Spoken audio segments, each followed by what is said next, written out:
Before cancer, he was really energetic. He would always play sports with us. He'd go lift, do a bunch of things. He was just really active and like involved in his community.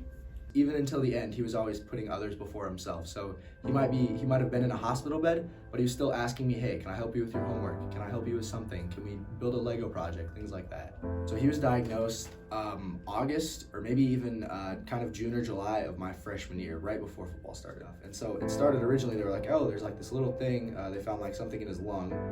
It was like a little tiny, just like kind of almost pebble looking thing. And they were like, oh, we should probably take a full body MRI kind of scan like that. And then it was just everywhere. And so they were like, oh, you're diagnosed with stage 4 lung cancer. I just kind of ignored it for a while until like I got home and I was like, oh, this is really happening. For me, it was really, really, really painful because there's nothing I could do.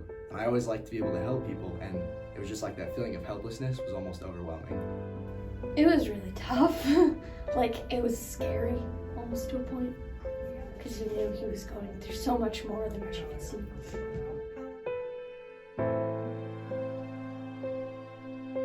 He passed January 12th, 2020. He passed my sophomore year during January, somewhere around mid-January, and it was during basketball season. I wasn't doing very well at basketball, so kind of all like a compounding effect, you know, and it honestly feels like it's been a lifetime.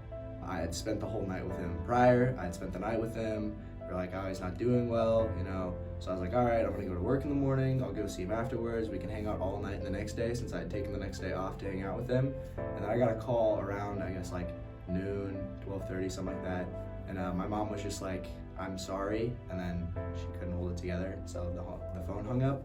And then the next morning we came in and I walked in and told my dad about my basketball game that day. And then like 10 minutes later, his heart stopped and my mom asked the nurse to come check on him. She told me that he passed away right after I talked to him. Personally, it was always just, how can I be the best person and build myself to be like he was? I kind of thought in my mind that he was always looking down on me, so I'd make sure I make him proud. Every time I look in a mirror, it's like seeing my jaw, seeing the way I comb my hair on certain days. It's just, it's everything. I'd probably just ask him if he was proud of me and if he was happy with what I was doing and how I act and like how I am as a person.